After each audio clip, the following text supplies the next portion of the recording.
Muy buenas noches. Siguiendo con la exposición que muy bien lo dijo el licenciado Eric, recuerden que estamos haciendo un repaso de lo teórico, ya para posteriormente que esto lo puedan aplicar ya en lo práctico, ¿no? Siguiendo con este temita, estos temitas de recordar un poco lo que es la materia, vamos a hablar de lo que es la administración de medicamentos. Vamos a enfocar nuestro conocimiento en este momento sobre lo que son los correctos y recordar también lo que son las vías de administración.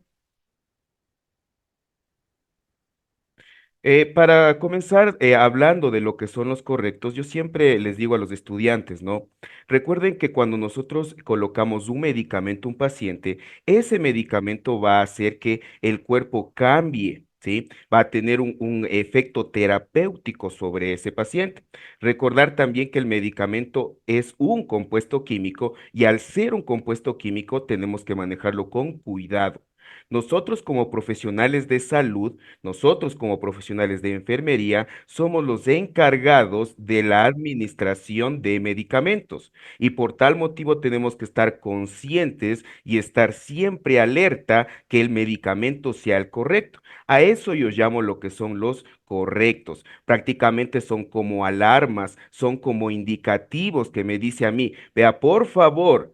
Antes de que usted vaya a administrar un medicamento, por favor, revise, esté consciente de que sea el paciente correcto, de que el medicamento sea el correcto, de que sea, por ejemplo, la hora correcta, ¿no? Esos son los correctos que yo tengo que tener en cuenta, ¿no? Nosotros vamos a revisar y vamos a recordar los 11 correctos. Primero, el paciente correcto. Es fundamental tener en cuenta de que en la historia clínica siempre nos pide los datos del paciente. Entonces nosotros tenemos que siempre colocar primero los dos apellidos y luego los dos nombres, porque se han dado casos que en el mismo servicio, en la misma dependencia, hay pacientes que tienen los dos nombres, inclusive el primer apellido es igual. ¿Sí? En todo caso, siempre tener en cuenta de corroborar que sea el paciente correcto. Registrar el medicamento. Recuerden que cuando nosotros administramos un medicamento, ese medicamento tiene que estar registrado y el formulario donde va a estar registrado ese medicamento, pues es el Cardex. Revisar la hora correcta. Muy importante. Cuando nosotros manejamos el Cardex, siempre les digo a mis estudiantes que el formato para poder llenar la hora de registro en el Cardex es de 24 horas. Con eso disminuimos el riesgo de confundir, por ejemplo, las 8 de la mañana con las 8 de la noche. Cuando manejamos formatos de 24 horas, no sería 8 de la noche, sino sería 20 horas. De esa manera disminuimos el riesgo de confundir las horas. El cuarto correcto sería el medicamento correcto. Siempre importante leer, no solo dejarnos llevar por la forma de la ampolleta, siempre importante leer la etiqueta. Aparte de eso, la dosis correcta. Muchas de las veces confundimos lo que son miligramos, muchas veces confundimos lo que son gramos y ahí es lo que tenemos el error de posiblemente dosificar de una manera inapropiada al paciente. Por eso es importante tener en cuenta estos correctos. También, número 6, la vía de administración es el cómo el medicamento va a ingresar al cuerpo. Yo lo puedo ingresar, el medicamento puede ser prescrito por vía oral, ¿ya? Puede ser prescrito mediante inyectables. Entonces yo tengo que tener claro el cómo ese medicamento va a ingresar al cuerpo. Ya lo vamos a hablar y ya lo vamos a recordar posteriormente. También importante la fecha de vencimiento. Muchas veces a mí me preguntan, me dicen, vea, profe, qué pasaría si yo le coloco un medicamento caducado a un paciente? ¿Qué puede pasar? Yo les diría que eso va a depender mucho del medicamento. Es algo que no se podría responder a ciencia cierta qué es lo que puede pasar, porque el medicamento ya no cumple con las características. Puede ser que interaccione de mala manera con otros medicamentos. Puede ser que se potencialice su efecto o al contrario, puede ser que el medicamento no haga ningún efecto. Por ese motivo es que tengo que tener en cuenta siempre de revisar que sea el medicamento y que la fecha obviamente sea la acorde, que no esté caducado. Número 8, previa orden médica. Siempre cuando nosotros vamos a administrar un medicamento, lo tenemos que hacer bajo una prescripción médica. Por más que sea un medicamento, una vitamina, por más que sea un diclofenac, muchas de las veces cuando nosotros estudiamos algo de la salud, por ahí nunca falta los vecinos, por ahí nunca falta los amigos que nos dicen, administrame por favor este analgésico porque me duele. Yo escuché que a mi amigo le administraron y eso le hizo bien. Ya, y nosotros muchas de las veces cometemos el error de, por ser amistades, porque son nuestros familiares, administrar un medicamento sin pedir la orden médica. Eso no lo hagan. Siempre importante la orden médica. Número 9, informar al usuario cuál es el medicamento que se le va a aplicar y para qué sirve. Muchas de las veces no tomamos en cuenta este correcto y le dejamos con dudas al paciente. Por eso es que conjuntamente con el número 10 es preguntar al usuario sobre sus medicamentos para obviamente aclarar algunas dudas. Todo medicamento tiene que ser informado al paciente para que obviamente el paciente tenga conciencia y esté y acepte prácticamente el procedimiento, el medicamento.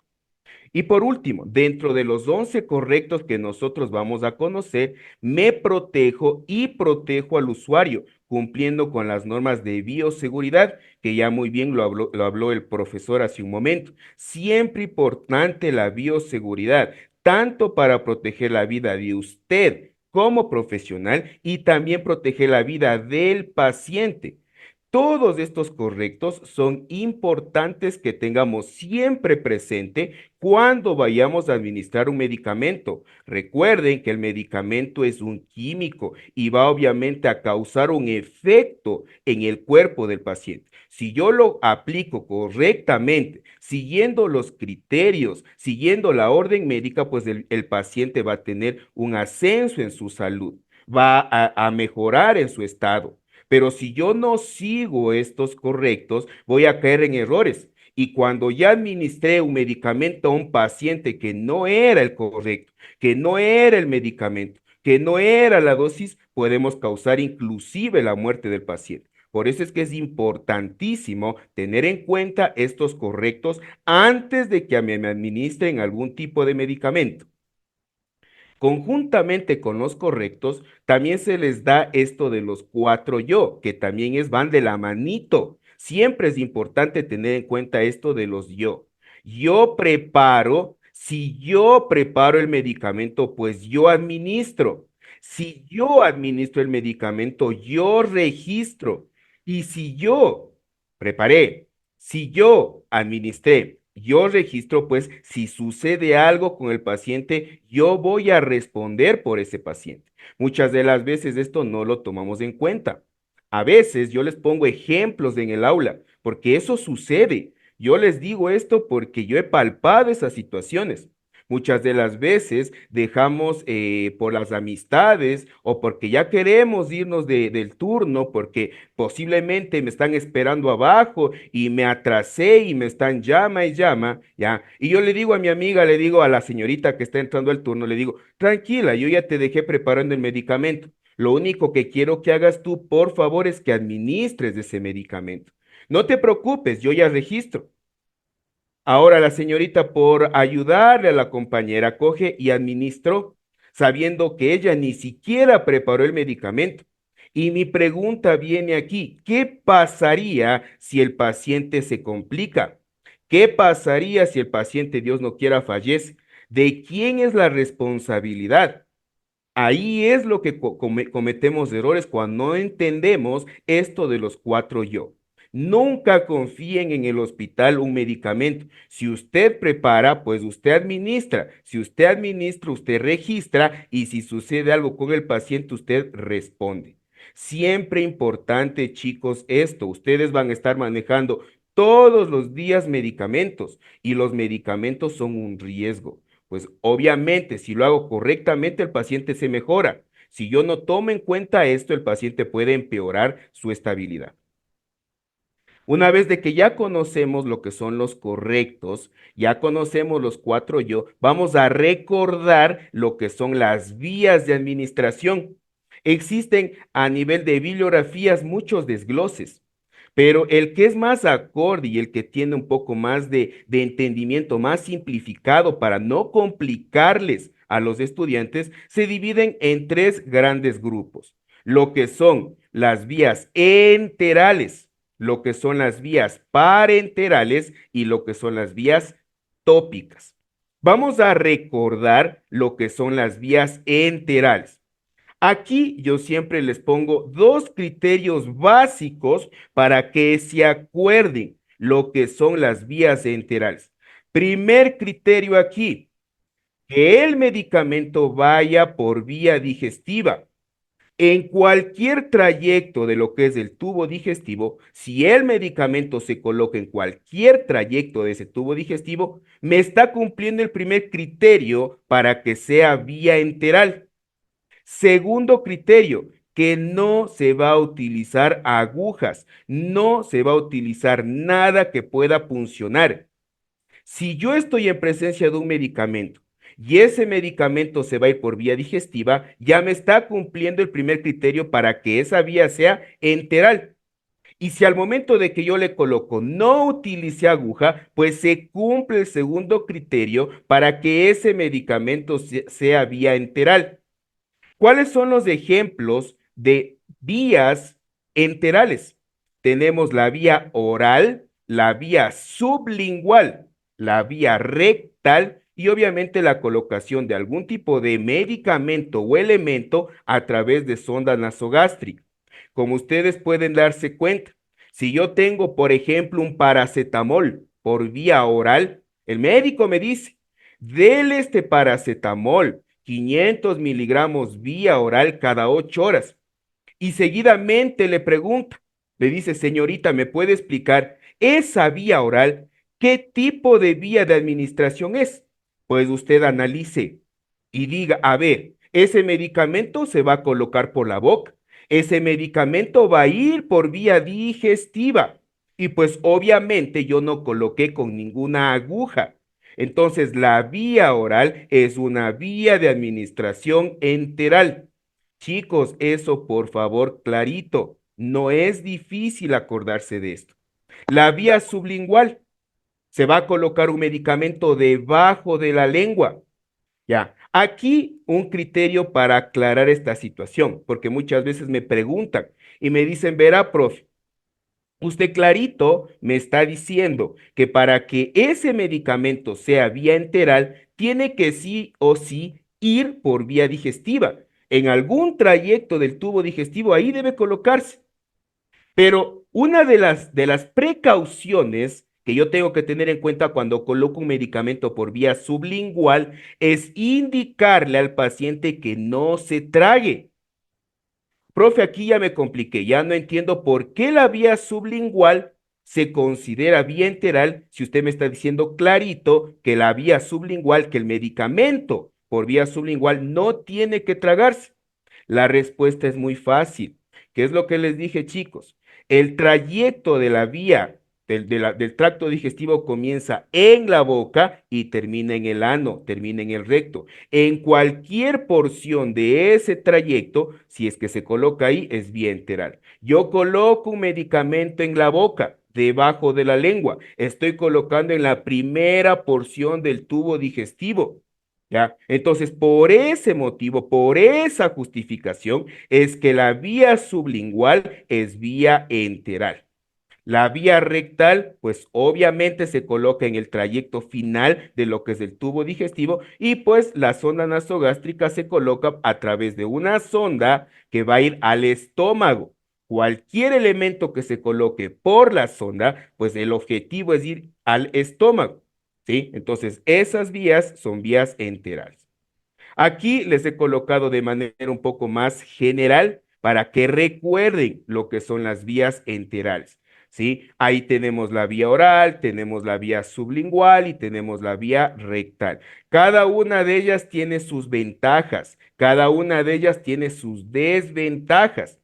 ¿Cuáles serían una de las ventajas más clásicas que suelen tener estas vías enterales? Que son fáciles de administrar, que son económicas. Una de las desventajas, por ejemplo, de la vía oral, una de las desventajas más clásicas es que este medicamento por vía oral es de una absorción lenta. La acción es lenta. Por tal motivo, la vía oral no se puede utilizar en un estado de emergencia con el paciente.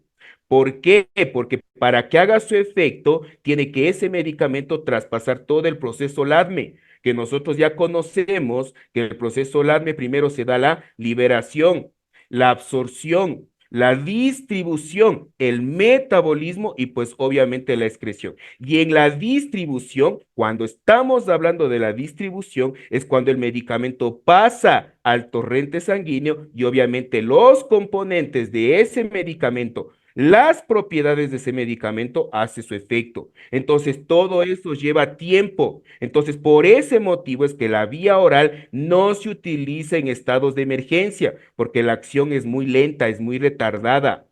Desventajas clásicas para recordar y para ya quedar clarito sobre lo que es la vía oral, cuándo podemos utilizar y cuándo no. Si yo comparo, por ejemplo, ahorita que estamos hablando la vía oral con la sublingual, ¿cuál tiene una acción un poco más rápida? Pues obviamente la respuesta sería la vía sublingual. Y la respuesta y la pregunta, ¿por qué, profe? ¿Por qué la vía sublingual es más rápida que la vía oral? Es muy fácil, porque cuando yo coloco un medicamento debajo de la lengua, estoy colocando en lo que son las glándulas sublinguales. Y ahí existe una red muy vascularizada. El medicamento se absorbe directamente al torrente sanguíneo y pues por obvias razones el efecto es mucho más rápido. Por eso es que si tengo un paciente en un estado controlable, en un estado de emergencia, sí se podría utilizar la vía sublingual para poder sobreponer al paciente. Obviamente todo esto con criterios y bajo prescripción y control médico. La vía rectal, aclarar algunas pequeñas cosas aquí. Se puede colocar supositorios, se puede colocar enemas evacuantes. Importante aquí la posición. ¿Cuál es la posición que yo tengo que colocar para poder administrar un medicamento por vía rectal? Pues obviamente es la de cúbito lateral o la SIMS izquierda. Izquierda. La respuesta me dice, profe, pero ¿por qué en Sims izquierda y por qué no en Sims derecha? Porque yo he visto que en el hospital sí le colocan al paciente en Sim derecha y no ha pasado nada, profe. Pero ahorita usted me está haciendo acuerdo, me está diciendo y me está aclarando que la posición es Sims izquierda. Profe, ¿me podría explicar por qué? La respuesta es que por la anatomía del colon es que se disminuye bastante las posibles perforaciones del colon cuando se coloca correctamente, cuando se coloca en posición Sims izquierda. Si yo le coloco en otra posición que no es la que yo les digo en este momento, se aumenta el riesgo de posibles perforaciones del colon. ¿Sí? En todo caso, chicos, para que quede clarito lo que son las vías enterales. Recordar, ¿no? Vamos ahora sí las parenterales, siguiendo ese mismo criterio. Me van a, pero vea, profe, hace un momento usted me dijo cuáles eran los dos criterios para la vía enteral. Vía digestiva y no agujas. Acá, ¿cuáles los criterios? ¿Cuál es el primer criterio? Que se va a colocar a nivel sistémico. Va a ir ya sea a nivel circulatorio, ya sea va a ir a nivel de lo que es sistema tegumentario. Por ejemplo, va a ir al sistema muscular. Por ejemplo, va a ir al sistema venoso, arterial. Y obviamente, para poder colocar en esos sistemas, necesito una aguja. ¿Sí? Esos dos criterios tienen que estar claritos, chicos. Va a ir por vía sistémica y para que vaya a nivel sistémico se tiene que utilizar agujas. ¿Cuáles son esos ejemplos de vías parenterales? Lo que es la intradérmica, la subcutánea, la intramuscular, la vía venosa y arterial, etcétera. Entonces, profe, la anterior vez, inclusive en el complexivo, me dijeron que canalice una vía. Y la profe que me estaba evaluando me preguntó y me dijo, ¿qué tipo de vía de administración es? La respuesta, ¿cuál sería? Parenteral. ¿Por qué? Porque estamos mandando a un sistema que es el sistema circulatorio. Y para poder mandar ese elemento al sistema circulatorio, tuvimos que colocar una aguja, que en este caso es un catéter. Entonces, miren, los dos criterios fundamentales para no confundirse. ¿Y cuáles eran los ejemplos? La intramuscular, por ejemplo, la subcutánea y, por ejemplo, la intradérmica, ¿no? Que ahí mismo también les coloco algunos ventajas, desventajas, para que lo recuerden. Recuerden que, por ejemplo, en la intradérmica, la vacuna característica de lo que es la intradérmica es la BCG. Generar la pápula, ¿sí? Hacer las pruebas de alergia, no sobrepasar volúmenes más o menos de hasta 0,4 ml, porque podría causar mucho dolor. ¿Qué podríamos hablar de la subcutánea? Se coloca a 45 grados, no se aspira, porque si es que se aspira, se podría generar abscesos, hematomas. Profe, ¿qué es lo característico? ¿Qué medicamentos se podría colocar por vía subcutánea? Existen medicamentos, por ejemplo, de origen hormonal, como es la insulina. Por ejemplo, existen los anticoagulantes, antiagregantes plaquetarios, como por ejemplo la heparina, la enoxoheparina, etcétera. Y vacunas, profe, ¿cuáles serían unas vacunas por vía subcutánea? Recuerden, vacunas por vía subcutánea. Por ejemplo, tenemos lo que es la fiebre amarilla. Por ejemplo, tenemos la dupla viral, la SR. Tenemos la triple viral, la SRP, etcétera. Miren, vacunas y lo que es químicos de origen hormonal. Intramuscular, la mayoría de medicamentos. Pueden colocar analgésicos, antibióticos, pueden colocar inclusive anticonceptivos, ¿sí? Siempre y cuando la vía sea intramuscular, ¿ya? Importante ya para finalizar en este recuento de lo que son las vías parenterales, cuando colocamos intramuscular, se optimizan músculos esqueléticos estriados. Recuerden, esqueléticos estriados, músculos que están conjuntamente o análogos a un hueso, el deltoides. Tengo lo que es el músculo vasto externo en la piernita. Y el ejemplo aquí sería también lo que es el músculo glúteo mayor a nivel de la parte inferior, ¿sí? En el cuadrante superior externo. Muy bien. Y por último tenemos las tópicas, que básicamente, ¿cuáles serían los criterios? Que no cumplen o que no están dentro de los otros dos que hablé. Es decir, estas vías tópicas no van a ir por vía digestiva, se van a colocar, sí, posiblemente en una capa de la piel, van a ir en la parte superficial de lo que es el sistema tegumentario, la piel. Pero aquí también importante van a ir a las mucosas. ¿Qué entiendo, chicos, por mucosas? Las mucosas no es más que una capa de células que recubre internamente una estructura hueca. Profe, capa de células que recubre internamente un órgano hueco. La boca, profe. La boca yo veo que tiene, que es una cavidad hueca, ¿ya? Y que dentro de esa cavidad hueca tiene una capa de células. Yo me topo con la lengüita, la parte interna de la boca. Me topo con la lengüita. Eso es mucosa. El medicamento se va a colocar en esas mucosas. Por ejemplo, tengo la mucosa nasal. Las mujercitas a nivel vaginal tienen la mucosa vaginal. Entonces, esos medicamentos que se van a colocar sobre la piel y también van a colocarse sobre lo que es las mucosas, pues obviamente se enfocan como vías tópicas. Recordar. ¿Y cuáles son los ejemplos de ahí? Tenemos la vía oftálmica que se va a colocar en los ojitos.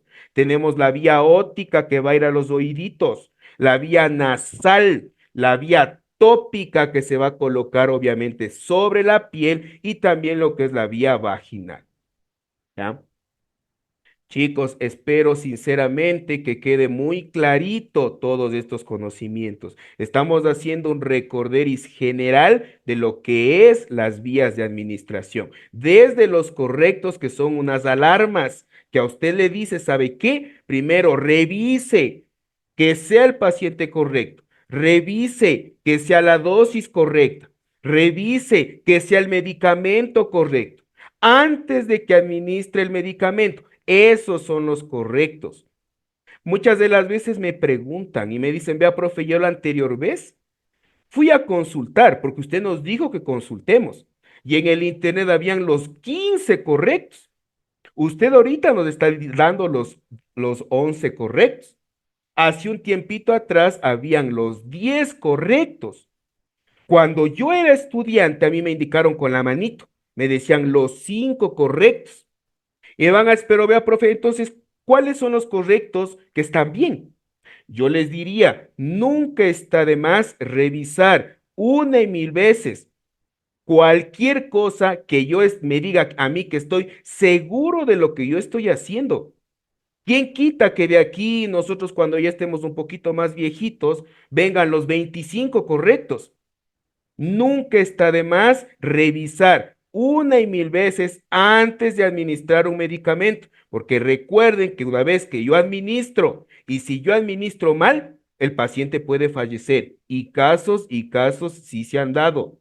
Entonces, por favor, chicos, revisen. No se dejen llevar solo por el tamaño de la ampolleta, solo por el color de la ampolleta. Ah, es que vea, profe, esta ampolleta está igual que esta, pero son lo mismo, porque la ampolleta es lo mismo, pero una ha sido un medicamento y otra ha sido otro medicamento. Entonces, revisar, leer. Yo sé que las ampolletas pueden venir iguales, inclusive las letras pueden estar pequeñas.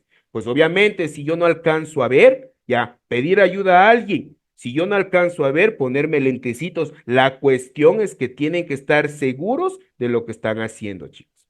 Y entender también lo que son las vías enterales, parenterales y lo que son las vías tópicas. De esa manera no van a tener inconvenientes.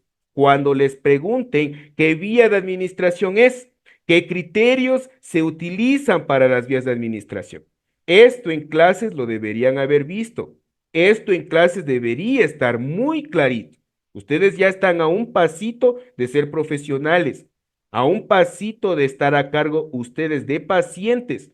Esa responsabilidad, ¿sí? Es muy importante, es muy grande. Por tal motivo, chicos, quisiera que esto les iba para recordar y ya reforzar y que se quede ya guardado en ustedes estos conocimientos.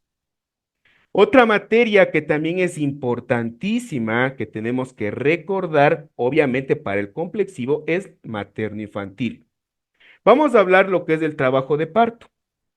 Recuerden que la mamita ya pasó por una serie de pasos, una serie de secuencias desde que se dio obviamente la relación sexual, cuando existió lo que es la ovulación, cuando existió obviamente la fecundación, cuando existió la implantación, cuando el bebé se implantó en el útero, cuando comenzó a crecer el bebé, hasta obviamente llegar a lo que es el nacimiento del bebé y todos los cuidados que se le tiene que dar. Pero nosotros nos vamos a enfocar básicamente en el trabajo de parto. El parto tiene varios periodos. ¿Cuáles son los periodos que nosotros vamos a recordar dentro del trabajo de parto? Lo que es la dilatación, lo que es el expulsivo y lo que es el alumbramiento. Esas son las tres etapas importantes dentro del trabajo de parto. La dilatación, el expulsivo y el alumbramiento. Hablemos, chicos, de lo que es la dilatación. Miren lo que me dice la dilatación. Se corresponde al inicio de las contracciones de parto, la dilatación del cuello uterino y el descenso de la cabeza del feto por el canal de parto. Muchas de las veces nos confundimos en terminologías que no deberían darse. Recuerden que el bebé cuando ya va a nacer, ¿cuáles son los indicativos de que ya se está presentando el parto? Primeramente, obviamente las contracciones. Y un indicativo fundamental es la eliminación del tapón mucoso. Cuando ya existe la eliminación del tapón mucoso, cuando ya existen contracciones, cuando las contracciones dentro de una dinámica de parto, en 10 minutos ya aumenta la intensidad de las contracciones, aumenta el número de contracciones, aumenta la duración de las contracciones. Eso me está diciendo a mí, le está diciendo a la mamita que el embarazo o que el bebé prácticamente ya está por nacer. Por eso es importante también seguir una dinámica de parto, una dinámica dentro de las contracciones. ¿Listo? Pero conozcamos y recordemos un poquito lo que es la dilatación y lo que es el borramiento. Recordemos un poquito, ¿ya? Aquí, como ustedes pueden darse cuenta, esta imagen hace referencia al útero. Dentro del útero, envuelto en el saco amniótico, está obviamente el producto, está obviamente el bebé. Cuando ya vienen las contracciones, esas contracciones se vienen fomentando desde lo que es del fondo del útero. Le hacen como que va a bajar, va a bajar, va a bajar. Ya. Y aquí, como ustedes pueden darse cuenta, existe el famoso cuello uterino. Aquí está el famoso cuello uterino. Como ustedes pueden darse cuenta, el cuello uterino está gordito, está gruesito. Si ustedes ven, miren, está gordito, está gruesito el cuello uterino. Ya. Y ese cuello uterino lo que yo quiero es que se vaya abriendo. ¿Sí? Entonces pongamos un ejemplo aquí, pongamos un ejemplo aquí, ¿listo? Hagamos cuenta como que acá arribita está todo lo que es el útero y acá abajito está lo que es el cuello uterino. Ya, el cuello uterino, como ustedes pueden darse cuenta, tiene un grosor. Por aquí va a nacer el bebé y aquí tiene un grosor. Cuando el cuello uterino comienza a abrirse, eso, chicos, se llama lo que es la dilatación. La dilatación no es más que una abertura, ¿cómo es? La abertura controlada de lo que es el cuello uterino. Eso es la dilatación. Conjuntamente con la dilatación se van estas paredes del cuello uterino, se van adelgazando. Y ese adelgazamiento de las paredes del cuello uterino, eso se llama el borramiento. Entonces, conjuntamente con la abertura del cuello uterino, se van a ir adelgazando las paredes del cuello uterino y eso se llama borramiento. Entonces, conjuntamente la dilatación con el borramiento van a hacer obviamente que el bebé pueda nacer. Ahora, ¿cómo se cuantifica la dilatación? La dilatación, chicos, se cuantifica en centímetros y obviamente va de 0 a 10 centímetros. De 0 a 10 centímetros. La dilatación, chicos, se maneja en centímetros y va con un tope máximo de 10 centímetros. El borramiento, en cambio, que es un adelgazamiento de las paredes del cuello uterino, se maneja en lo que es porcentajes y obviamente va de 0 hasta un tope máximo del 100%. ¿Listo? Entonces, para que el cuello, en este caso, miren, el cuello uterino esté abierto para que obviamente se pueda dar el nacimiento del bebé, hubo una abertura, hubo una dilatación y también se adelgazaron las paredes y también hubo un borramiento. Por eso es que ustedes se dan cuenta, miren, aquí dice 0% de borramiento.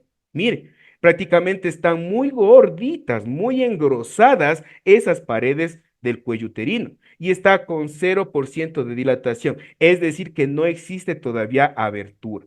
Acá en cambio ya existe un 50% de borramiento y más o menos unos 5% de dilatación. Y acá en cambio ya está el 100% de borramiento y 10 centímetros de dilatación. Básicamente, aquí hay algunas cuestiones, ¿no? Siempre nos han dicho, existen mujercitas que son primíparas y existen mujercitas que son multíparas. ¿Qué quiere decir eso? Las multíparas quiere decir que ya tuvieron algunos partos, multíparas, más de un parto ya tuvieron. Y las primíparas quiere decir que es la primera vez que obviamente está en ese proceso, es la primera vez que están presentando todas estas características. Por tal motivo, la dilatación en la fase es la fase más larga. En un parto primerizo puede durar de 8 a 12 horas. Yo aquí les pongo ejemplos, porque pueden ustedes presentar esta situación. Usted está en ginecología, en sala de partos, y viene una mamita con una dilatación, ya obviamente en trabajo de parto. Dos mamitas, una que es primípara y una que es multípara, porque usted ya le valoró, ya preguntó. Me van a decir, pero vea, profe, ¿de quién tengo que estar yo más pendiente? ¿Cuál cree usted que va a venir mucho más rápido el bebé? ¿Cuál va a nacer más rápido? Yo les diría, chicos, que tienen que estar más pendientes de las multíparas. ¿Por qué? Porque las multíparas primero suelen dilatar y luego borrar. Las multíparas en el periodo de dilatación primero suelen dilatar y luego suelen borrar. Por eso el nacimiento suele ser un poco más rápido en las multíparas.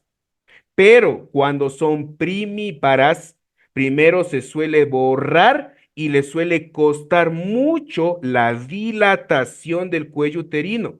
Por eso es que hay mamitas que son primíparas y suelen tener una duración de 8 a 12 horas hasta que se produzca correctamente la dilatación y el bebé pueda nacer. Miren ustedes. Obviamente esto yo les digo para que tengan pendiente, ¿no? Ya, obviamente de las dos mamitas tienen que estar conscientes, tienen que estar evaluándolas, pero tener un poco más de cuidado con las mujeres múltiples.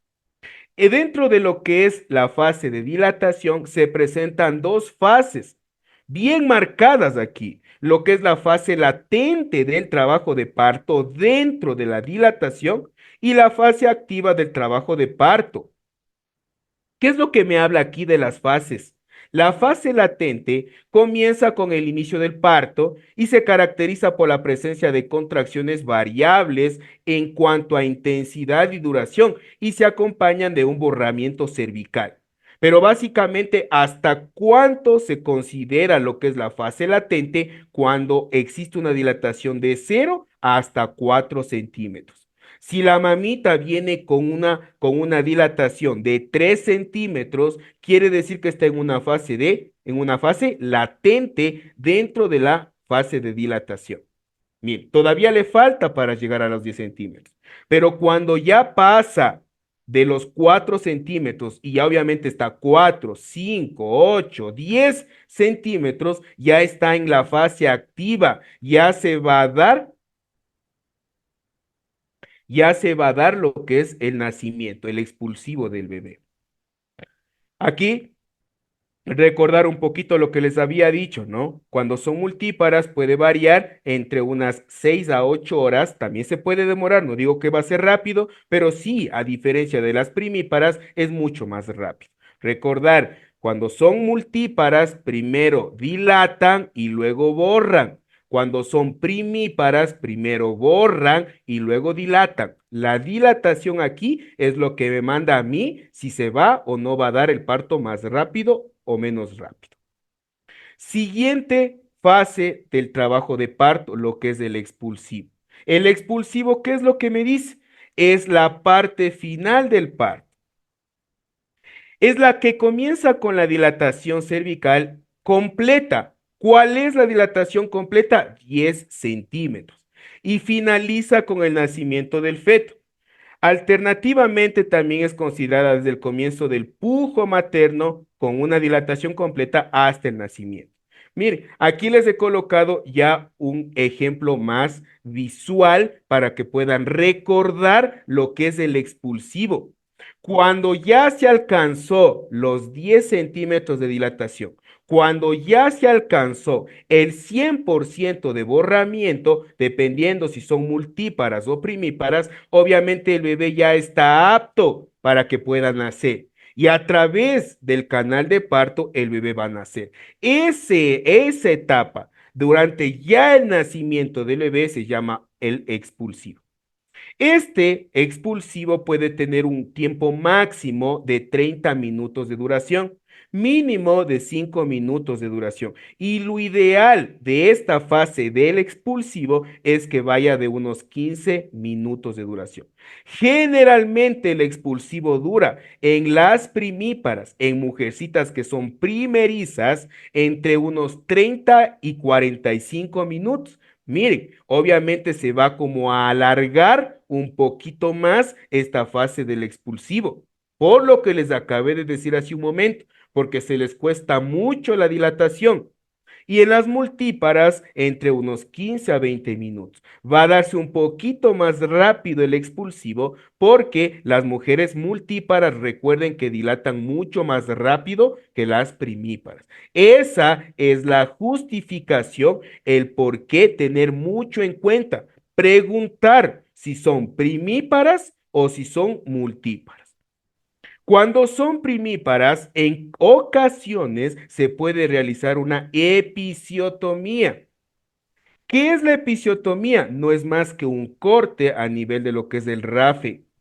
Miren, siempre importante esa situación. Cuando van a hacer el bebé por parto normal, por conducto, ¿sí? Siempre tener en cuenta si la pelvis de la mamá es apta para que el bebé pueda nacer de manera normal. Porque si es muy grande la cabecita, la mamá tiene una pelvis estrecha y aparte de eso el conducto o el canal no es el apto, puede causar desgarros. Y eso es lo que no se quiere con la mamita. Por eso es mucho más fácil hacer un corte controlado, lo que es la episiotomía, ¿sí? Para evitar que se exista un desgarro. Esos desgarros causan a la larga problemas de incontinencia, no pueden sostener los músculos pélvicos, pierden la elasticidad como tal tras una mala sutura, por ejemplo, de esa episiotomía, ya, por eso es importante tener en cuenta eso para evitar los desgarros. Ya. Y fundamental, aquí les he colocado también algo importantísimo. En esta etapa del expulsivo, después del periodo expulsivo, se debe realizar el manejo activo ya inicio de lo que es el alumbramiento. Para dar el inicio ya del alumbramiento, se debe administrar a la mamita 10 unidades internacionales de oxitocina vía intramuscular. Miren ustedes, entonces en este periodo de expulsivo, ¿sí? Cuando ya el bebé va a nacer, cuando ya nace, inmediatamente se le coloca 10 unidades internacionales de oxitocina intramuscular a la mamita. ¿Para qué? Para fomentar ya el inicio de la última etapa del trabajo de parto, lo que es el manejo de la placenta. Y como ya estamos iniciando ya el alumbramiento, vamos a hablar que corresponde ya a la salida de la placenta. Prácticamente es el último paso dentro de este trabajo de parto.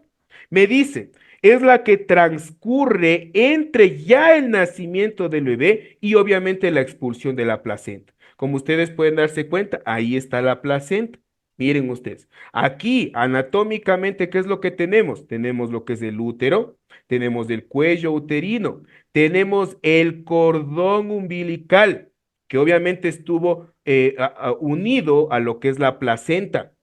A través de este conducto, el bebé se nutrió, recibió todo el alimento. También, obviamente, absorbió medicamentos, absorbió toxinas, pero básicamente la placenta le ayudó a nutrir al bebé.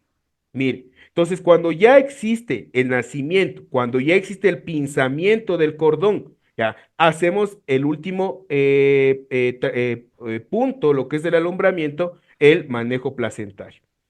Aquí, solo para acotar unas pequeñas cositas que tenemos que tener en cuenta cuando hablamos de lo que es la placenta. La placenta, dice, la expulsión de la placenta se debe producir a los 10 minutos. Miren, entonces el alumbramiento, el manejo de la placenta se lo debe hacer con un tope de 10 minutos. Máximo, máximo para un manejo placentario óptimo hasta 30 minutos, no más. No se recomienda que esa placenta esté o se mantenga ahí más de 30 minutos. Porque ¿qué es lo que hacemos? ¿Qué es lo que suele hacer el médico? Cuando existe, Cuando sobrepasa esos 30 minutos, el médico le considera como retención de la placenta. Quiere decir que manualmente la placenta ya no salió y obviamente lo tienen que hacer ya con una intervención. ¿Sí? No estar forzando si la placenta ya no salió tras en los 30 minutos, no estar forzando, chicos, por favor, el alumbramiento. Porque recuerden, ¿qué es lo que está pasando? La placenta se quedó retenida. Y si es que yo cojo y estoy jalando la placenta, lo que puede producir es una involución de lo que es el útero. El útero, en pocas palabras, se puede dar la vuelta, como un globito, se puede ir para adentro. Y eso obviamente es un daño a la mamá. Entonces, si es que pasado los 30 minutos la placenta no sale, me quedo ahí porque ya tiene que tomar otros correctivos del médico ginecólogo. Pero más o menos la expulsión de la placenta se lo debe hacer en 10 minutos. ¿Qué es lo que yo puedo observar en la placenta? Primero los cotiledones, de 8 a 12 cotiledones completos. Lo otro, el cordón umbilical. El cordón umbilical tiene que tener de manera general dos arterias y una vena. Eso es importante observar, ¿ya? ¿Qué es lo que está recubriendo esas dos venas, esas dos arterias y esa vena? La gelatina de Wharton. Miren, aquí ha estado la gelatina de Wharton, que así lo conocemos. ¿Qué es lo que también tengo que observar? Que la placenta obviamente se ha expulsado, se ha retirado completamente y que no existan los cotiledones cortados aquí.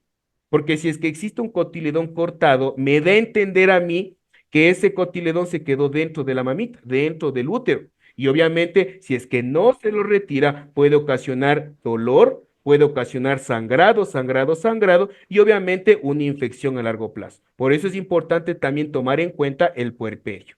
¿Sí? Muy bien. Ahora, el bebé ya nació. Ya le tengo al bebé aquí. Ya se hizo el manejo de lo que es del cordón umbilical. Recuerden, el pinzamiento importante de lo que es el ombliguito. 10 centímetros, primer pinzamiento.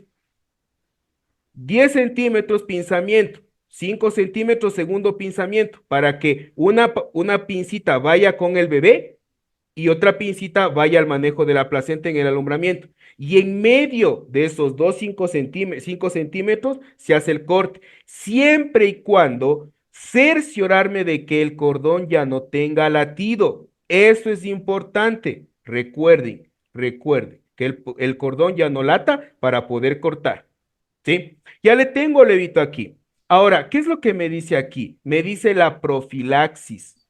¿Qué es la profilaxis? Son cuidados iniciales que yo tengo que tener en cuenta. Aquí, dos profilaxis fundamentales del recién nacido. Lo que es la administración de vitamina K, que también se le conoce como la fitomenadiona. Administrar una dosis intramuscular en el vasto externo, en la piernita, a 0,5 miligramos si el niño tiene un peso de 2.500 gramos y 1 miligramo si el niño pesa sobre los 2.500 gramos. Lo ideal de 0,25 a 0,5 ml en intramuscular en las primeras 24 horas de vida. ¿Sí? Recuerden, la primera profilaxis importante, ¿sí? Dentro de lo que es el recién nacido, dentro de las primeras 24 horas, la colocación de vitamina K, fitomenadiona, para evitar las coagulopatías. Importante. Ahora, la siguiente profilaxis importante dentro de las 24 horas del bebé también es la colocación de lo que es un antibiótico oftálmico, ¿sí? Ya podrían ser, dependiendo obviamente del criterio médico, dependiendo obviamente de la normativa institucional, se puede utilizar lo que es la gentamicina al 0,5% o la eritromicina al 0,5% o las tetraciclinas ya es como última alternativa al 1%. Importante colocar una gota en cada ojito. Me van a preguntar, pero profe, ¿por qué se hace esto? ¿Para qué? Ya dije que la vitamina K se utiliza para evitar coagulopatías en el bebé. ¿Y para qué se utiliza este antibiótico? Básicamente porque cuando son bebés que nacen por conducto vaginal, para evitar afecciones oculares. Sí, porque muchas veces sí ha pasado. El bebé tiene alguna afección ocular porque obviamente nace por el canal vaginal. Entonces, para evitar eso, como profilaxis preventiva de posibles infecciones oculares durante el nacimiento, es que se coloca lo que es, en ejemplo, la gentamicina, eritromicina o tetraciclina, dependiendo, obviamente, protocolo institucional. Ya, y también importante las vacunas. Importantísimo las vacunas que se debe colocar al bebé. Las dos vacunas dentro de las 24 horas al bebé que cumplan, obviamente, que tengan algunos criterios de peso, que sean niños sanos, que no tengan alguna alteración, básicamente son dos, lo que es la BCG y lo que es la hepatitis B pediátrica. La BCG la BCG, profe, es una vacuna que se va a colocar al recién nacido, ya, preferiblemente dentro de las 24 horas de haber nacido, obviamente, el bebé, y que cumpla el peso adecuado, que sea y esté sano. Mira, ¿cómo se va a colocar? ¿Dónde se va a colocar? Esta BCG, chicos, la vía de administración, si yo voy a utilizar una aguja, si voy a colocar en una capa de la piel a nivel sistema tegumentario, entonces sería parenteral, parenteral. Miren, ¿cuál es la vía de administración, profe? La intradérmica. Cuando yo hablo de la intradérmica, entonces, ¿cómo me doy cuenta de que está bien colocado cuando hablamos de intradérmica? Tienen que dejarme generando ¿qué? La pápula, la pápula. Entonces, cuando colocan la vacuna BCG, tienen que sí o sí dejarme generando la pápula. Si no generan la pápula, está mal colocada y podrían causar una afección que se llama la BCGitis, un proceso inflamatorio tras una mala colocación de la BCG. ¿Dónde se va a colocar? De manera general, por protocolo, se lo coloca intradérmica en el brazo derecho. Y básicamente es la marca que cada uno de nosotros tenemos. Si nos vamos al espejo, vamos a ver en el bracito derecho que tenemos una cicatriz. Esa es la cicatriz de la BCG que nos colocaron en el nacimiento. Y ya tenemos la siguiente que es la hepatitis B, que se coloca preferentemente dentro de las primeras 24 horas, ¿sí? Y se aplica en la cara externa del tercio medio del músculo vasto externo o recto femoral en la piernita. Bien, básicamente esas son las dos vacunas que se deben utilizar dentro de las primeras 24 horas. No son las únicas, porque recuerden que de aquí tiene que el bebé seguirse controlando, haciendo el control del niño sano, peso, talla, y cuando ya venga por los 2 meses, vacunas. 4 meses, vacunas. 6 meses, vacunas. Al año, vacunas. Y así hasta los 2 años. Y obviamente seguir el control de lactancia, seguir el control de la mamita y etcétera. Como les digo, chicos, eso básicamente es un recorderis general de lo que es la materia de materno infantil. Y ya para finalizar, porque les veo que algunos ya están un poquito cansaditos. Estuvo planificado para 2 horitas y vamos a terminar en las 2 horitas, ¿no? La última materia que es importantísimo que también tengan en cuenta es la enfermería quirúrgica. Ustedes más que nadie ya deben haber rotado por algún servicio quirúrgico, ya sea en quirófano, ya sea en lo que es central de esterilización, por ejemplo. Y ahí existen muchas cositas que tenemos que hablar, porque es una dependencia también importante y que tiene sus importancias. Vamos a ver lo que son los cuidados preoperatorios, transoperatorios y posoperatorios. Pero obviamente, para yo poder conocer esto, primero ubiquémonos, primero entendamos qué es estas palabritas. Ya, para fundamentar, para iniciar, para ubicarme el conocimiento, pongamos la cirugía. La cirugía. Ustedes ven, una mamita, una persona, un abuelito, un joven va a operarse. Cuando está ya en el quirófano, cualquier procedimiento que se haga en el quirófano, eso le voy a conocer como el transoperatorio. Transoperatorio, ¿sí? Transoperatorio. Y cualquier situación que esté antes de que el paciente ingrese a quirófano, yo le voy a conocer como el preoperatorio. Y cualquier situación que se dé después de que el paciente sale del quirófano, yo le voy a conocer como el postoperatorio. ¿Listo? Entonces, por eso es mi ejemplo aquí. El punto central y focal aquí es el transoperatorio. Es todas las acciones que se van a dar en el quirófano. Eso es el transoperatorio. Y cualquier circunstancia que se dé, cualquier acción de cualquier profesional antes de que el paciente entre a quirófano, eso va a ser el preoperatorio. Y cualquier situación, cualquier actividad que se vaya a dar después de que el paciente sale del quirófano, eso lo voy a conocer como el postoperatorio. Vamos a hacer un recorderis general de lo que ya debería estar un poquito claro en sus cabecitas. Vamos al preoperatorio. Miren lo que me dice el preoperatorio.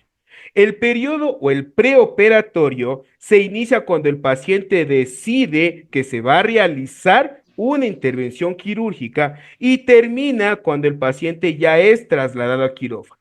Mire, toda esa secuencia, desde que el paciente decide o necesita una cirugía hasta cuando el paciente ya está a puertas de entrar a quirófano, todo ese tiempo, todo ese trayecto, yo le conozco como el preoperatorio.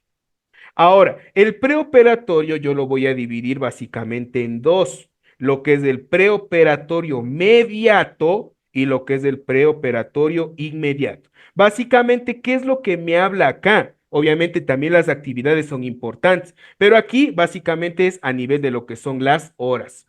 Miren lo que me dice.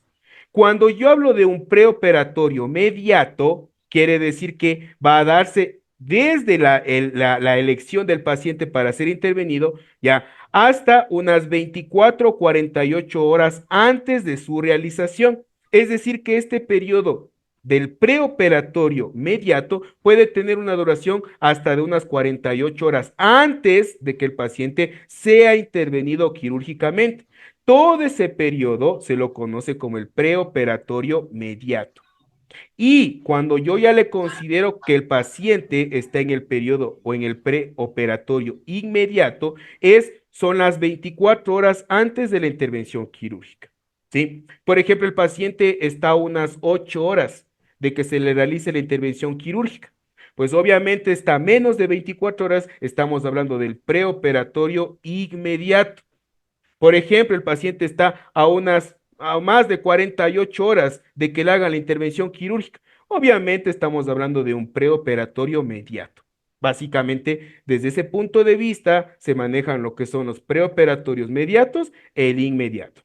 Ahora, ¿qué es lo que se suele hacer como actividades de enfermería dentro del periodo del preoperatorio mediato? Primero, preparación psicológica. Mire, cuando un paciente va a ser intervenido a nivel quirúrgico, yo tengo que enfocarme desde todos los puntos de vista, no solo a nivel de lo que es lo físico, no solo enfocarme sobre el dolor, sino también lo emocional. El paciente siente como que puede morirse. El paciente siente ansiedad, siente nervios propios de algo desconocido como es una cirugía. Entonces, mis acciones en el preoperatorio también se enfocan dentro de una preparación psicológica, conversar, preguntar qué es lo que pasa, qué es lo que se siente, cómo se siente, si necesita ayuda de un psicólogo. Ahí tienen psicólogos clínicos que les van a dar una orientación, pero es importante siempre la preparación psicológica. Preparación física, preparación, por ejemplo, de la piel, el famoso rasurado inicial. Valoración física del paciente. Aquí básicamente conocer o comenzar ya con la anamnesis, con el examen físico cefalocaudal. Indagar, preguntar, llenar la historia clínica, enfermedades actuales, antecedentes patológicos personales, antecedentes patológicos familiares, el examen físico, auscultar, percutir, inspeccionar, observarle al paciente. Incluye obviamente las funciones de los siguientes sistemas y aparatos. Puede ser sistema circulatorio, cardíaco, respiratorio, neurológico, etcétera. Miren, todo eso está dentro del preoperatorio inmediato, perdón. Estudios diagnósticos. Recuerden, yo cuando hablo de esto con los chicos, digo, el médico no se inventa nada. El médico no es que tenga rayos X en los ojitos. El médico para poder tener una cirugía tiene que pedir y cerciorarse de muchas cosas. ¿Es un paciente adulto mayor? Pues obviamente pidamos todo lo que puede involucrar, adelantarme a lo que puede pasar. Pidan electrocardiogramas, pidan un hemos, pidan exámenes de sangre, vean si es que existe alguna infección, pidan exámenes de tiempo parcial de protrombina, tiempos de coagulación, pidan, por ejemplo, qué sé yo, cómo está la glucosa, cómo están los glóbulos rojos, cómo está las plaquetas, etcétera. Todo eso importa, todo eso influye para que el médico conozca al paciente y se adelante lo que puede pasar. Si yo veo que mi paciente, por ejemplo, tiene anemia, pues obviamente puede que esa cirugía cause algún tipo de sangrado, pues me voy a adelantar pidiendo pintas de sangre. Eso involucra lo que es el preoperatorio, desde todos los puntos de vista, multidisciplinario, médico, enfermería, psicólogos clínicos, radiólogos, los de nutrición, etcétera. Preparación fisiológica, estado de líquidos y electrolitos, ¿cómo está? Pues el sodio, el potasio, que es importante, estado nutricional, existe una obesidad. ¿Cómo estará mi paciente? Todo eso involucra, chicos, el preoperatorio inmediato. Y por último, en esta etapa, que también es importante, el consentimiento informado. Que el paciente sepa lo que le van a realizar. Recuerden, muchas de las veces tenemos un mal concepto de lo que es el consentimiento informado. Creen que el consentimiento informado es una carta para que el médico pueda, si es que se muere el paciente en quirófano, el médico se salvó de todo. Eso no es el consentimiento informado. El consentimiento informado no es más que el que yo le estoy haciendo saber a la persona o al paciente lo que se le va a realizar y que el paciente está asumiendo lo que se le va a realizar, que el paciente está consciente de lo que se le va a realizar. Más no el consentimiento informado quiere decir que si el paciente se muere, el médico ya se salvó porque está firmado. No, no, eso no quiere decir el consentimiento informado. Tener en cuenta eso, chicos. ¿Ya? Importante. ¿Y qué es lo que se suele hacer dentro del preoperatorio inmediato? Básicamente se recibe al paciente, se le asigna su camita, se le informa al paciente el nombre del médico tratante. Miren, todas estas cositas ustedes tienen que tener en cuenta. Por eso es que a muchos de ustedes ya les ha de haber pasado eso. Dicen, este paciente está en el preoperatorio inmediato, en unas 20 horas más o menos ya le hacen lo que es la cirugía. Entonces, mire, recibir al paciente, asignarle su camita, su unidad, su historia clínica, informarle al paciente el nombre del médico tratante, el médico que le va a realizar la cirugía, escribir el nombre y apellido del paciente en la pizarrita de la cabecera de la cama, organizar la historia clínica, tener todo listito, tomar signos vitales y obviamente anotar en la historia clínica, hacer su valoración, colocar rótulos en ayunas. Miren, por eso cuando estaba haciendo estas diapositivas, importante.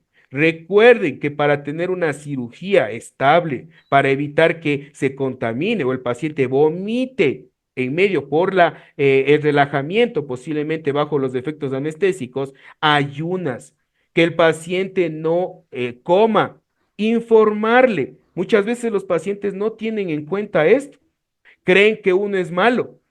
Ve a don Carlitos. Mañana, por la mañana, le van a hacer una cirugía. A partir de este momento no quiero que tome nada, ni agua, nada. Y por ahí el paciente comiéndose galletas. Por ahí el paciente comiéndose arroz. Si yo no le educo al paciente, el riesgo es para el paciente. Me puede hacer una broncoaspiración en el quirófano y se puede morir. ¿Todo por qué? Porque no tuvimos la suficiente suspicacia al manejar a mi paciente. Si yo le veo que está dudando, si yo le veo que no me está escuchando, no me está entendiendo lo que le estoy diciendo, pues yo tengo que repetirle, decirle y estar pendiente, porque si no el paciente puede entrar en lo que les había dicho y eso es un problema. Retrasan a todos los profesionales. ¿Por qué? Porque posiblemente la cirugía se suspendió. Mire, y eso obviamente involucra un cuidado de enfermería en el preoperatorio inmediato.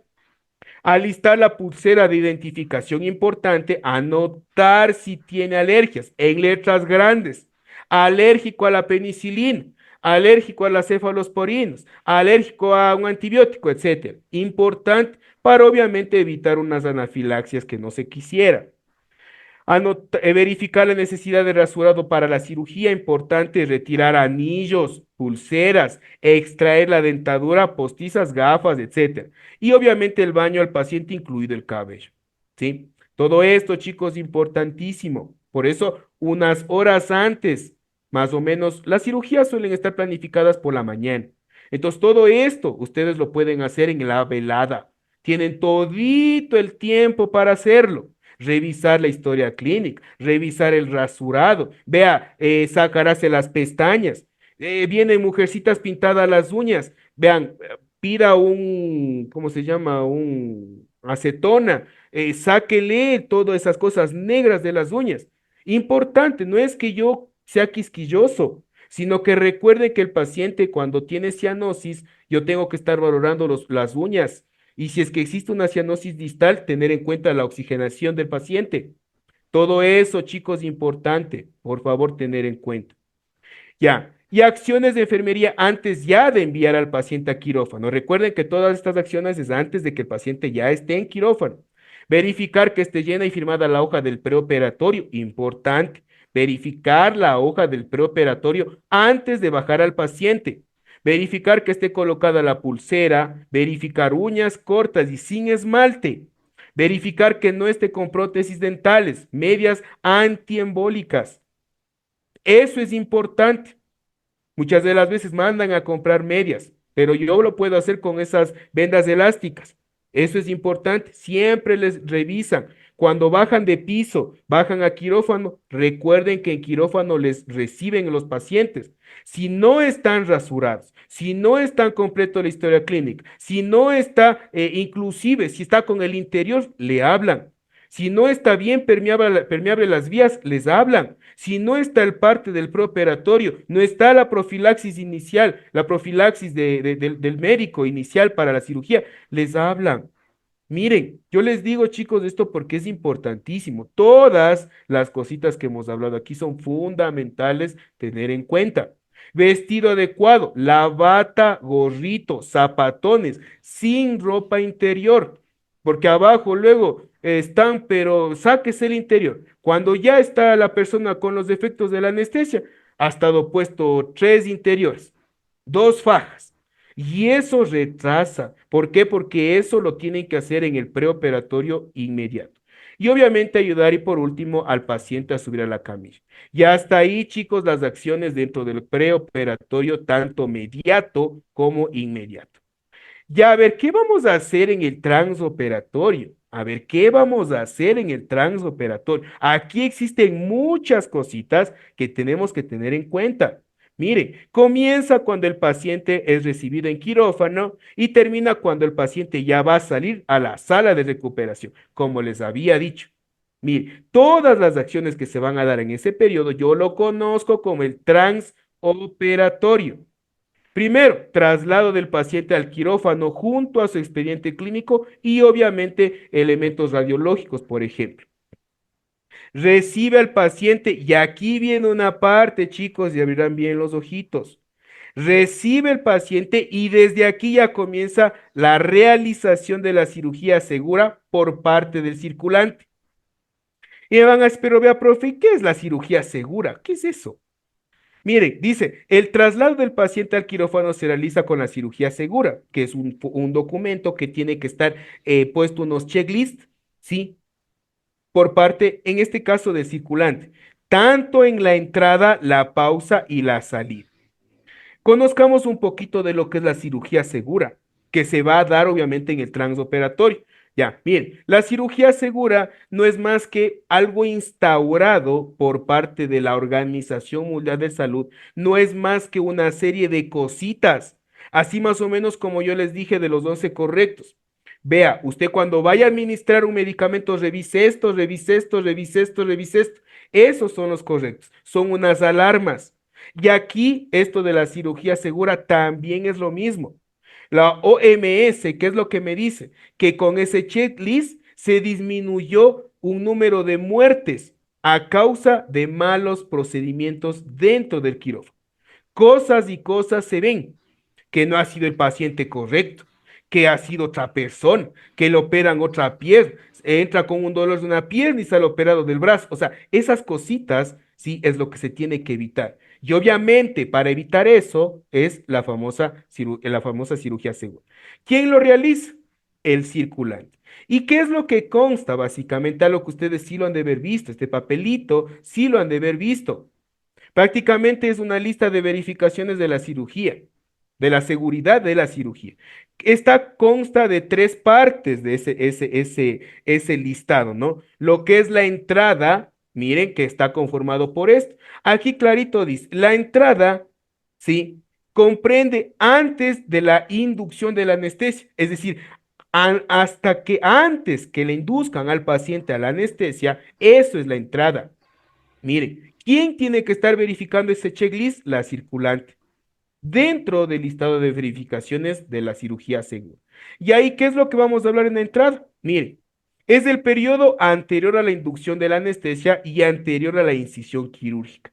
Miren, es decir, que antes de que le induzcan al paciente a la anestesia y antes de que le realicen la incisión, esto tiene que estar verificado. Verificar que si el paciente había confirmado su identidad, el sitio quirúrgico está bien delimitado, el consentimiento está ahí, su consentimiento informado. Mire, la demarcación del sitio, se ha completado el control de la cirugía de la anestesia. Es decir, chicos, todo esto tiene que estar checklist, checklist, checklist, checklist. Si es que algo no está correcto, algo está pasando, algo tiene en duda, ahí vea, médico, cirujano, enfermería, instrumentista, esto está pasando, no es el paciente, la identidad del paciente está incorrecta, no es.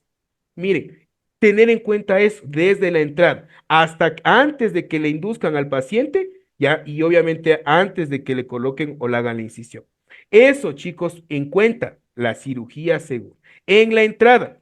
Ahora, en la pausa quirúrgica. ¿Qué es la pausa quirúrgica? Me dice antes ya de la incisión quirúrgica. Mire, es el periodo posterior a la inducción y antes de la incisión. O sea, miren, nuevamente, ya le inducen al paciente con la anestesia. Ya está dormido el paciente. Ya está dormido en la pausa quirúrgica. Y te dice, espere, espere, espere, espere, vea, espere. Antes de que le corte, antes de que le haga la incisión, revise esto. Verificar, confirmar que todos los miembros del equipo se hayan presentado por su nombre y función. El cirujano, anestesista y enfermero confirman realmente la identidad del paciente, el sitio y el procedimiento. Es decir, chicos, un sinnúmero de cosas que ustedes tienen que verificar. Miren, si ustedes están dentro de la intervención quirúrgica y su función es de circulante, chicos, de esto, por favor, esto. Vea, doctor, ya tiene la inducción bajo la cirugía, la anestésico. Revisemos esto, vea, la pausa quirúrgica. Preséntese, revisión de efectos críticos del cirujano, revisa los pasos imprevistos, de tener todo claro antes de que me haga la incisión. Esa es la pausa quirúrgica. Y por último, la salida. Mire, la salida me dice antes de que el paciente salga de quirófano. Ya la salida antes de que el paciente salga de quirófano. Revisar, el enfermero confirma verbalmente con el equipo el nombre del procedimiento realizado, que los recuentos del insumo, gasas y agujas sean lo correcto o no procede.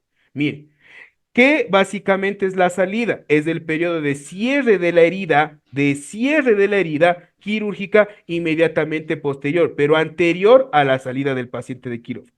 Es decir, que antes de que el médico cierre, ya comience con la sutura, ya verificar esto en la salida inicial, verificar que estén las gasas completas, verificar que las suturas, verificar que las pinzas, todo esté cuantificado, ¿ya? Y de una manera ética. Si yo saqué 20 gasas, esas 20 gasas limpias o utilizadas tienen que estar ahí. No es que están 19 gasas, no encuentro la otra. Y es que el doctor está bravo, el doctor me está hablando, entonces me voy a quedar calladito porque si le digo que falta una gasa, me va a hablar. Errores, errores, porque eso es una parte fundamental de la salida dentro de la cirugía segura. Vea, doctor, espere un rato. Me falta una gasa y esa gasa tiene que aparecer sí o sí, limpia o sucia, antes de que me cierre la herida. Miren, eso es una parte fundamental y estamos cumpliendo lo que es la cirugía segura. Ya. Y siguiendo con esta partecita de lo que es el transoperatorio, finalizado el procedimiento quirúrgico, trasladar al paciente al área de recuperación. Y durante el transoperatorio, recuerden que ya estamos verificando la cirugía segura, se finaliza el procedimiento y durante el transoperatorio nosotros como profesional de enfermería, ¿qué es lo que tenemos que ir valorando? El sistema respiratorio, valorar permeabilidad de las vías, sistema circulatorio, ritmo, intensidad, pulso, sistema tegumentario, ¿cómo está la temperatura? Recuerden que un efecto propio bajo los efectos anestésicos es la hipotermia. Entonces, ya esos conocimientos, ya esos cuidados, lo vamos a hacer iniciando ya desde aquí, posiblemente, pero más tener en cuenta ya después de la cirugía, es decir, en el postoperatorio. ¿Ya? Y para ya finalizar el recuento de estas materias que son importantes, vamos al postoperatorio. Toda la secuencia que se va a dar después de que el paciente ya sale de la cirugía y se va a dirigir a la famosa URPA. La famosa URPA que no es más que la unidad de recuperación post-anestésicos. Los postoperatorios, los cuidados postoperatorios. Nombres más, nombres menos, pero las funciones son las mismas. Comienza cuando se reciba al paciente en la URPA. Y miren lo que me dice. De inmediato, el personal de enfermería monitoriza los signos vitales y valora al paciente. Lo primordial cuando el paciente está en el postoperatorio, que va a comenzar ya desde ahí, los signos vitales. Valorar cómo están los signos vitales, cómo es que salió de quirófano. Sistema respiratorio, verificar si tiene o no cianosis. Sistema neurológico, valorar el nivel de conciencia con la escala de Glasgow. Escala de Aldrete, miren, esta es una escala que a ustedes les han de haber explicado. La escala de Aldrete no es más que los pacientes que ingresan a la URPA deben ingresar con un mínimo de 7. Y esta escala de Aldrete lo que mide es los efectos que el paciente tiene bajo la anestesia general. Ahí ustedes lo pueden observar, ¿no? La tablita valora lo que es la actividad, la respiración, la circulación, conciencia, saturación y etcétera. Mínimo 7 para que el paciente pueda ingresar a la URPA. También, conjuntamente, esta escala va con la escala de Bromage, que básicamente esta es útil para pacientes que fueron sometidos a una anestesia regional. Y ahí están algunos ítems, ¿no? Que no presenta parálisis, incapacidad para levantar la pierna y etcétera. Esto lo deben ustedes ya tener clarito. Verificar aparato digestivo, ya, perdón, me olvidaba, miren, algo importantísimo, algo importantísimo. Asimismo, como habíamos hablado del preoperatorio mediato inmediato, aquí también me habla de lo que es el postoperatorio mediato y el postoperatorio tardío. Básicamente la misma situación, ¿no? Aquí se habla de horas. Cuando yo hablo del postoperatorio, son todos los cuidados postoperatorio mediato, son los cuidados que transcurren hasta unas 40 a 72 horas posteriores al evento quirúrgico. Hasta ahí yo podría considerar como un postoperatorio mediato. Se presenta para un control posible de un desequilibrio hidroelectrolítico. Signos de infección, miren, que se pueden presentar en el postoperatorio inmediato.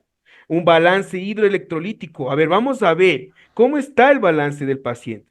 Un balance hídrico positivo, negativo, óptimo. ¿Cómo están los electrolitos? Sodio, potasio, calcio, magnesio. Valorar la función intestinal. ¿Estará con una buena motilidad intestinal? ¿Estará con posiblemente un estreñimiento? Miren, ¿será factible? ¿Cómo estará la diuresis?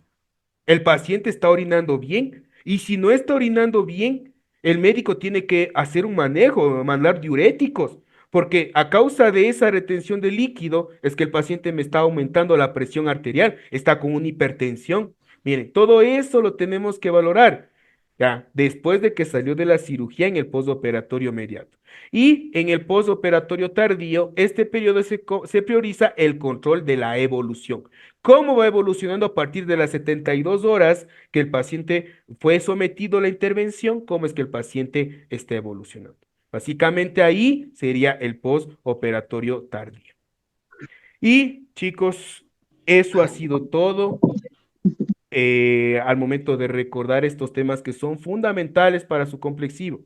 ¿Sí? Pasamos de lo que es la enfermería básica, lo que es algo de la bioseguridad, hablamos de la administración de medicamentos, hablamos de lo que es la enfermería quirúrgica y lo que es la materia de materno infantil.